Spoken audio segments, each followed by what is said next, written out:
Bueno, gracias y paz, mis queridos hermanos y hermanas. Bienvenidos a otra noche navideña. Es lo que estamos llamando estos miércoles que tenemos las noches navideñas. Eh, en unos 10, 11 días, no lo puedo creer, vamos a estar celebrando la Navidad. 25 ya está bien cerca y pues depende de si lo celebras el 24 o 25. Entiendo que los latinos lo celebran el 24, los canadienses lo celebran el 25. Entonces, por eso depende de eso. Pero hemos estado progresando poco a poco con nuestra serie de Adviento los domingos por la mañana, nuestros servicios, y los miércoles por la noche. Entonces, estamos viendo por primera vez una conexión de la serie que estamos haciendo los miércoles con nuestros servicios dominicales. Entonces, si no has estado los domingos, les invito para que puedan estar con nosotros. Y para que puedan seguir la serie que estamos haciendo. Si quieres ver en nuestras sesiones anteriores, sí lo puedes hacer. Lo puedes encontrar en nuestro canal de YouTube de Sevilla Chapel. Solo pon Sevilla Chapel, lo encuentras en nuestro canal y ahí vas a encontrar nuestra introducción a esta serie, lo cual toca brevemente sobre la gloria de la encarnación, que es la encarnación que Cristo vino en carne humana. Y también la enseñanza de la semana pasada sobre el escándalo de la cena navideña. Podemos hablar un poco sobre María, José y la situación que estaba desarrollando por ahí, como Dios fue glorificado por todo eso. Y hoy lo que vamos a ver es el regalo de la Navidad. El regalo de la Navidad. Bueno, cuando yo era un niño, yo me acuerdo una Navidad cuando mi mamá estaba envolviendo un regalo grande en la cocina. Y ella estaba tratando de mantenerlo secreto. Y pues yo sabía lo que estaba haciendo, pero yo quería entrar a la cocina para hacer lo que estaba envolviendo. Y no tuve éxito porque mi papá siempre me aseguraba que no entraba a la cocina mientras que mi mamá estaba ahí ocupada con esas cosas. Pero cuando finalmente llegó la mañana de la Navidad, ese regalo grande fue el primer regalo que quise abrir. Yo ya tenía en mente, yo sabía que tenía algo grande, algo especial que quería abrir. Y yo creo que tenía como unos 5 años de edad como Matías, si no me acuerdo, o tal vez un poco más, un poco mayor. Y ese regalo cuando le abrí resultó ser un teclado.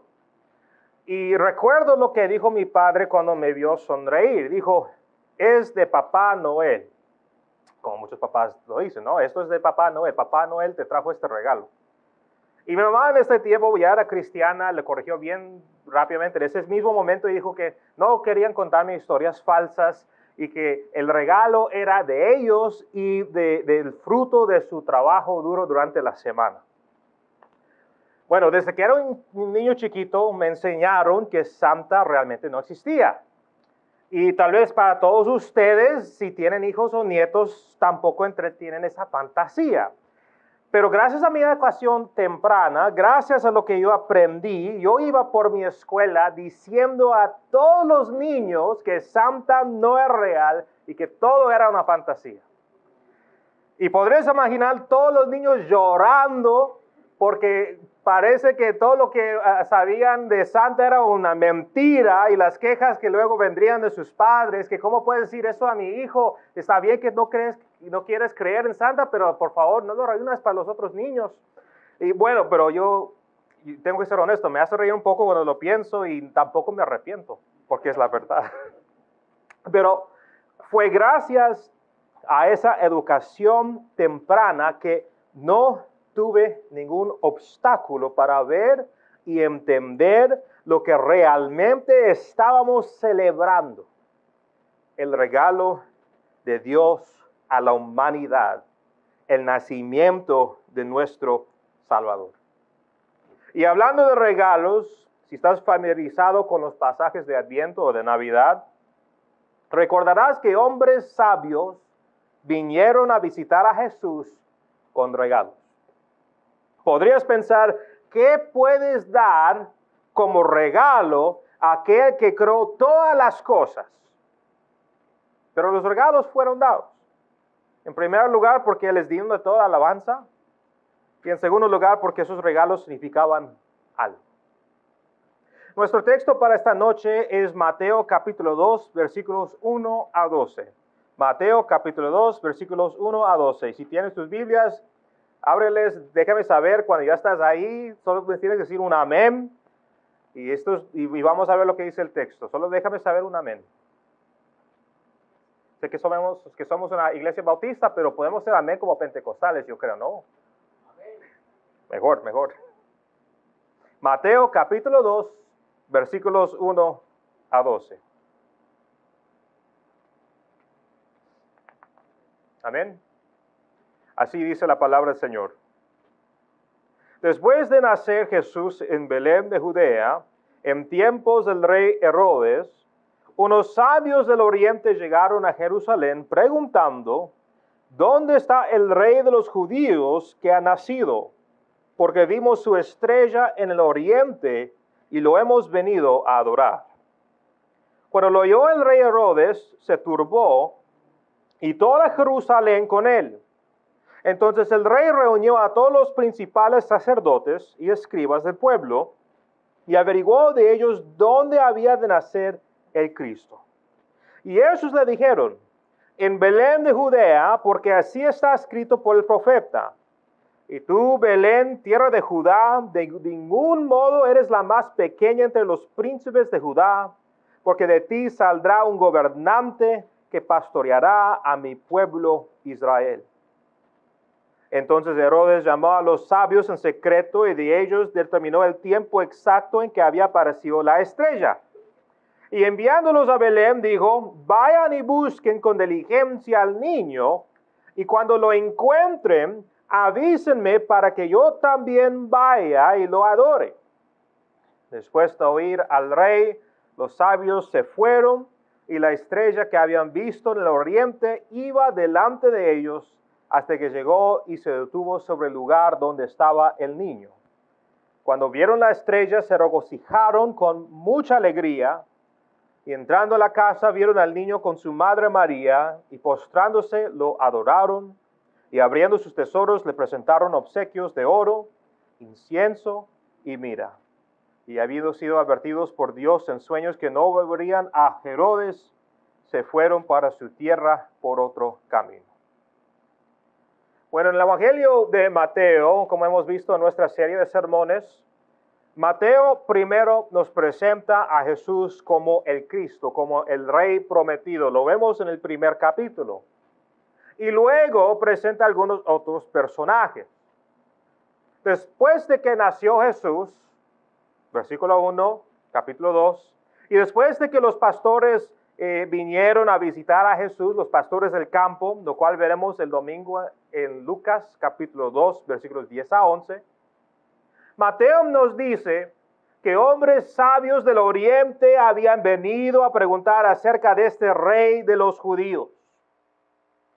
Y Herodes, que era el rey de los judíos en esos tiempos, un rey ilegítimo que fue colocado en el trono por los romanos para mantener el control, había oído hablar de la investigación de los sabios. Ahora, necesitas entender a Herodes. Necesitas saber qué tipo de hombre era. No era un hombre cuerdo, no era un hombre que tenía todos sus sentidos. Herodes era probablemente esquizofrénico. Pensó que todos tenían un plan para asesinarlo para el trono. Y es debido a esa paranoia que mató, de hecho, a su esposa y a sus 2 hijos. El relato extrabíblico proporcionado por el historiador judío Josefo detalla la trágica historia. Yo me acuerdo leyendo sobre la historia de la caída de Jerusalén, pero también toda la historia de Herodes en esos tiempos. Solo si acaso quieres leerlo para saber más de la historia circundante. Así que escuchar la pregunta de los sabios habría provocado celos y ansiedad dentro de Herodes. Y eso es lo que vemos en versículos 3 a 4. Pero antes de abordar eso más a fondo, debemos preguntarnos, ¿quiénes fueron los sabios? ¿Quiénes fueron estos hombres sabios del oriente? Algunos se han referido a estos sabios como reyes, debido a los regalos que traen. E incluso hay una canción que lo acompaña en inglés y creo que fue también traducido en español, porque aquí, así está la letra en español. Del oriente somos los 3, cabalgamos hasta Belén, que ha nacido el prometido príncipe de Israel. Pero en inglés dice, we 3 kings of Orient are.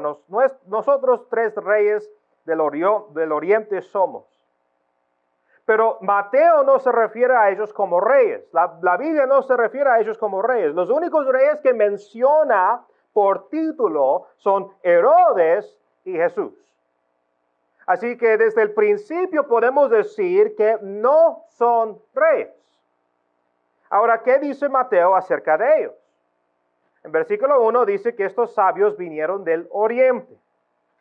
No estamos totalmente seguros, pero la mayoría de los eruditos, de los que han estudiado, han dicho que estos sabios vinieron de Arabia, Persia o incluso Babilonia. Pero solamente yo creo que lo más probable es que fueron de Babilonia.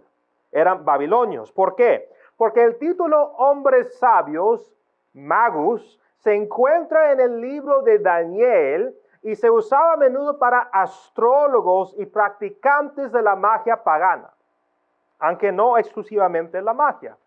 Si alguien se dedicaba solamente en el estudio de los planetas y las estrellas, era conocido como un hombre sabio. Y parece que se nos da la idea aquí de que estos son astrólogos, especialmente dotados para estudiar los objetos celestiales. ¿Y cómo sabían del rey de los judíos? ¿Cómo llegaron a la conclusión de que el rey había nacido? ¿Y cómo llegaron a ese punto que podían saber de la profecía mesiánica de los judíos, si ellos no eran judíos? Bueno, si estás familiarizado con la historia del Antiguo Testamento, con el pueblo de Israel, recordarás que los judíos habían sido exiliados en Babilonia y Persia como un juicio de Dios. Y mientras que estaban ahí en su exilio, habría sido natural que sus captores, que los babilonios, aprendieran sobre sus expectativas mesiánicas. Estos sabios habrían aprendido de las fuentes judías de su esperanza mesiánica y también de lo que anunciaría la venida de este Mesías, de este rey. Porque en Números capítulo 24, versículo 17, lo cual se encuentra en el Torá o el Antiguo Testamento, el Pentateuco, el oráculo de Balaam dice: una estrella saldrá de Jacob y un cetro se levantará de Israel. En otras palabras, un rey se levantaría cuando una estrella brillara sobre Israel, pero no puede ser cualquier estrella. Tenía que ser una estrella que fuera especial, que no fuera constante, porque de lo contrario, ¿cómo lo sabrían? Por esta razón, por lo cual el astrónomo Kepler sugirió que la estrella sobre Belén no era una estrella. De hecho, no era una estrella normal, era más bien la conjunción de Júpiter, no sé si le pronuncié bien, Júpiter y Saturno. E incluso algunos pueden decir que tal vez no fue Júpiter y Saturno, más bien era Júpiter con Venus y también una estrella. Entonces no hay certeza, probablemente sí fue una conjunción o una alineación de planetas y tal vez una estrella. Lo que hizo simplemente es que esto pareciera una estrella muy brillante en el cielo nocturno. No sé si has notado algunas noches atrás, de hecho un mes atrás, había una estrella bien brillante en la noche, en la oscuridad, y también de diferente color. Y yo tengo una aplicación en mi celular que se puede poner ahí con la cámara y muestra las diferentes estrellas y también los planetas. Y me acuerdo que lo que había visto era Marte. Y después de un mes había también Júpiter y Saturno. Y entonces yo notaba que era diferente de las estrellas. Imagínense entonces si se alineaban. Mucho más brillante. Brillaba mucho más. Y eso seguramente es lo que vieron en esos tiempos. Y como astrólogos, los sabios habrían buscado las estrellas para algún significado divino y eventos importantes que ocurría en el mundo actual. Y obviamente fue a un nivel mucho más avanzado que nuestros horóscopos de periódicos. Uno dice que yo soy Piscis o otro que es Escorpio y busca su parte en el periódico de que dice qué te toca hoy o qué consejo te pueden dar, etcétera, etcétera. Era algo así parecido, pero eran igual de vano y caído. porque pensaban que la creación era suficiente para instruir al hombre lo que iba a pasar en el futuro y cómo deberían vivir. Pero por la misericordia de Dios, sin embargo, Dios les permitió llegar a la conclusión de que el rey de los judíos había nacido. Y esto me recuerda de una vez en una clase de matemáticas, y precisamente estamos hablando de matemáticas antes de empezar. En la escuela secundaria, creo que estaba en el grado 10, y tuve que resolver un problema de matemáticas. Y yo era pésimo para las matemáticas, yo para nada. Me encantaba la filosofía, el inglés, escribir, y puedo escribir libros, ensayos, artículos, pero me das un problema matemático y no sirvo para eso. Bueno, obtuve la respuesta correcta con esa pregunta que tenía en un examen. Pero el proceso por el cual llegué a esa respuesta fue un desastre total, literalmente. Y por suerte había obtenido la respuesta correcta. Y mi profesora no podía entenderlo. Me preguntaba, pero ¿cómo llegaste a este resultado si esto no tiene nada de sentido? Yo no sé, solo hice así, usé mi calculadora según la fórmula que usted me enseñó y salió así, pero hiciste todo mal. No lo entendía, yo tampoco entendía lo que pasó. Lo único es que saqué la buena nota, pero no me quería dar la calificación. No me quería el punto para esa pregunta. Y era muy parecido a eso para los sabios, que de repente llegaron a una conclusión verdadera, pero por la suerte, no, porque todo fue orquestado por Dios. Ahora, ¿cuántos sabios había? No sabemos. Hemos asumido 3 porque trajeron 3 regalos, e incluso a veces cuando vas a comprar un pesebre y tienen los sabios, vienen 3, y siempre ha sido así en todas las imágenes y en todas las películas son como solo 3 sabios, pero podría haber sido varios más, como 10 o incluso 12. No se nos dice cuántos exactamente, pero su visita fue suficiente para llamar la atención de Herodes, porque habían venido a adorar al rey judío. No simplemente rendirle tributo, adorarle como si fuera un dios. Ahora, volviendo a Herodes, se alarma por la pregunta de los sabios. Claramente vieron algo en los cielos que ellos no vieron. El judío local probablemente habría mirado hacia arriba en la oscuridad, en la noche, y notado una estrella realmente brillante y podría decir, ¡ay, qué bonita estrella! Pero no lo habría asociado con nada. Pero como los sabios habían capturado esto, y puesto que esto fue traído a la atención de Herodes, en el versículo 4, Herodes consulta a los eruditos, los sacerdotes y los escribas de los judíos, y en el versículo 5 le dan una respuesta. Belén, aquí es donde nacería el rey de los judíos. ¿Por qué Belén? Porque de ahí era el rey David. Y si el rey prometido iba a nacer, tendría que nacer de donde el rey David era originalmente. ¿Y qué profecía fue proporcionada por los sacerdotes y escribas? Miqueas capítulo 5, versículo 2 a 4, uno de los profetas menores. Y tú, Belén, tierra de Judá, de ningún modo eres la más pequeña entre los príncipes de Judá, porque de ti saldrá un gobernante que pastoreará a mi pueblo Israel. Este es el regalo del Padre a la humanidad. Este es el regalo del Hijo, el Hijo de Dios en carne humana. La gente aún no sabía esto, no podían comprender a Dios en forma humana, pero los sabios eran más abiertos en su pensamiento en cuanto a lo que era posible. Pero en cualquier caso, el rey prometido había venido. ¿Y qué hicieron los sacerdotes y escribas en respuesta a esta noticia? Nada. No había emoción, no hubo celebración. Habían estado esperando años y años, esperando años por el Mesías. Habían estado esperando generaciones tras generaciones y nada resultó de esto. ¿Por qué? Porque el Mesías cambiaría todo. Los que estaban en poder tendrían que renunciar. Aquellos que abusaron de sus estaciones tendrían que arrepentirse. El Cristo amenazó los establecimientos humanos que estaban manchados por la corrupción y el pecado. Y entonces las noticias nunca fueron compartidas fuera de los sacerdotes y escribas, fuera de los líderes de Jerusalén.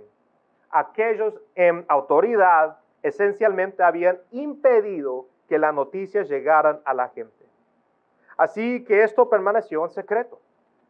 Y Herodes, temiendo que los sacerdotes y escribas iban a rebelar contra él, o tal vez asesinarlo, instruyó secretamente a los sabios para que le informaran dónde había nacido el rey. Versículo 7. Ahora, podríamos seguir hablando sobre Herodes, pero él no es el foco principal de este texto. Entonces vamos a ver entonces los versículos 9 y 10. Dicen que la estrella que los sabios seguían descansaba sobre Belén. Y ahí encontraron al niño y se regocijaron como si ese rey hubiera venido también a gobernar sobre ellos. Y de hecho, sí vino por eso. Este rey no era solo el rey de los judíos, sino el Salvador del mundo, Señor sobre todo. El Espíritu de Dios les había permitido ver a Jesús por lo que realmente era, y estoy seguro de que podemos considerar a estos sabios como salvos en el reino de Dios. ¿Por qué? Porque lo adoraron como Dios verdadero. ¿Y qué regalos, qué obsequios trajeron? Versículo 11. Entrando en la casa, vieron al niño con su madre María, y postrándose lo adoraron, y abriendo sus tesoros le presentaron obsequios de oro, incienso y mirra. ¿No es fascinante que no fue Herodes, ni los sacerdotes, ni los escribas los que se postraron para adorar a Jesús? Era un grupo de gentiles paganos de una tierra en el oriente. Un pueblo que no había recibido el Antiguo Testamento. Un pueblo que no era llamado pueblo de Dios. Un pueblo que estaba inmerso en las oscuras artes de la brujería. Tal vez pienses que no eran un adorador ideal, pero todo lo contrario. Aquí había un grupo que sería lo menos esperado que viajara tan lejos para encontrar al Cristo con el fin de adorarlo. Esto no es nada menos que la hermosa imagen de la gracia de Dios. Ahora, ¿qué se puede decir sobre los tres regalos? El oro, el incienso y la mirra no eran regalos baratos. Y ciertamente no eran regalos para dar a un niño. Era bien costoso. Y el niño no tenía ningún uso para esas cosas. Pero fueron intencionales y significativos. El oro es quizás el más obvio en términos de su significado.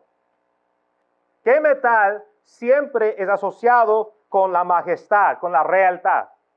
El oro. ¿Qué metal movería a los reyes a enviar innumerables barcos al Nuevo Mundo? El oro. Los sabios sabían que Jesús era el rey de los judíos, pero también sabían que era el rey de reyes. Estaban reconociendo que este Cristo también era rey de ellos mismos. ¿Por qué entonces viajar una distancia tan lejana para un rey de otro pueblo? La entrega del oro reconoció el derecho de Jesús para gobernar. En cuanto al incienso, esto testificaba del oficio sacerdotal de Jesús. Tal incienso se usaba a menudo en la adoración del templo. De hecho, el incienso a menudo se mezclaba con aceite para ser utilizado para los sacerdotes, para la unción, para ungir. Y también era parte de las ofrendas de comida a Dios, los meal offerings, como la de acción de gracias y alabanza, según el Antiguo Testamento. Y la misma entrega de incienso reconoció a Jesús como el gran sumo sacerdote, como el mediador perfecto entre el hombre y Dios. Y en cuanto a la mirra, esto podría haber sido más un regalo sombrío, un regalo que no era bien obvio en términos de su significado. La mirra se usaba para embalsamar, para preparar un cuerpo para la muerte, para ponerlo en la tumba. ¿Por qué ofrecerías una especie para embalsamar a un niño? Si los sabios estaban celebrando el nacimiento y la vida del Cristo, del Rey, ¿por qué dar un regalo asociado con la muerte? Sería como hoy en día ofrecer un ataúd como regalo en el cumpleaños de un niño. Parece ridículo. No hay ningún entendimiento humano que venga a la mente de por qué, una razón humana. Pero claramente estos sabios habían sido iluminados por el Espíritu de Dios, porque al dar mira estaban reconociendo la naturaleza profética del ministerio de Jesús, el hecho que el Rey había venido para morir por los pecados de la humanidad. Y aquí estaban los primeros gentiles que no solo testificaron de este hecho, sino que se sometieron a este evangelio. Dios no fue glorificado por los escribas y los sacerdotes y por Herodes, que tenían todas las escrituras para saber todo esto, sino más bien por los gentiles del oriente que no tenían ningún trasfondo del conocimiento del pacto y del Antiguo Testamento. Estaban diciendo que Jesús es el Rey, Jesús es el sacerdote, Jesús es el profeta, el divino Hijo de Dios. Y si hubieran creído las palabras de Herodes, deben haber estado emocionados de compartir esta noticia con él. Pero el Señor intervino porque, como dice el versículo 12, y habiendo sido advertidos por Dios en sueños que no volverían a Herodes, se fueron para su tierra por otro camino. Estos tres regalos dados a Jesús en conjunto testificaron del regalo más grande dado al hombre. Dios había enviado al Rey que el hombre en general necesitaba, pero tanto. Porque por mucho tiempo el hombre ha tratado de vivir como su propio rey desde la caída de la humanidad. Puedes mirar cuán depravado está nuestro mundo porque el hombre se ha negado a reconocer a Jesús como el rey legítimo. Dios también ha enviado un sacerdote para poder justificar a su pueblo y poder perdonarles sus pecados. Y eso incluye tú y yo. Porque sin tal sacerdote, la corrupción se extendería y el juicio todavía nos esperaría. Y Dios había enviado un profeta que revelaría la verdad para que la humanidad ya no tuviera que caminar en la oscuridad. En conjunto, Dios nos dio a sí mismo en el Hijo. Y es en el Hijo que somos perdonados, redimidos, renovados, restaurados y mucho más. ¿Cómo se aplica esto a nosotros? Por el Espíritu de Dios, por la gracia de Dios y por medio del arrepentimiento y la fe. Jesús es el regalo más grande dado al hombre. Y ese regalo entró en plena expresión cuando Él fue crucificado por nuestros pecados y cuando fue resucitado de entre los muertos. Esta Navidad, antes de abrir los regalos debajo del árbol, si hacen eso como familia, o antes de hacer cualquier otra cosa o cualquier otra tradición familiar, yo quiero que piensen en ese pesebre donde Cristo, el bebé, fue puesto. Que piensan en la gloria de esa encarnación milagrosa. Dios viniendo en carne humana. Que piensen en el comienzo del Evangelio y en lo que eso significa para ti y para tu familia. Y que piensen en el árbol de Navidad. Y no me estoy refiriendo al árbol con decoraciones y luces. Me refiero al árbol donde Jesús fue colgado por nuestros pecados. Nada se compara jamás con este gran regalo de Cristo para nosotros. Nada se acercará nunca en términos de su valor y su significado. Y gracias a Dios que tenemos su palabra inspirada para que podamos saber todo lo que Él ha hecho por nosotros. Entonces preparen sus corazones a medida que nos acercamos a la Navidad para asegurar que estamos adorando al Señor y manteniendo a Él como el centro de nuestra vida y el centro de nuestra adoración. Oremos. Padre Celestial, en la reflexión de tu palabra y lo que aprendemos del gran regalo que hemos recibido de ti, te agradecemos primeramente porque no lo merecíamos, Señor, pero tú en tu gracia, en tu misericordia, nos has dado el privilegio de conocerte, el privilegio de poder arrepentirnos para poder entrar en una relación contigo como sus hijos adoptivos, Señor. Nos has perdonado, nos has traído de la oscuridad, de las tinieblas y nos has traído la luz. Nos has dado un estatus, Señor, como hijos tuyos, cuando nuestros pecados supuestamente tenían que descalificarnos. Pero Cristo, tú moriste en esa cruz por nosotros. Tú pagaste por nuestros pecados.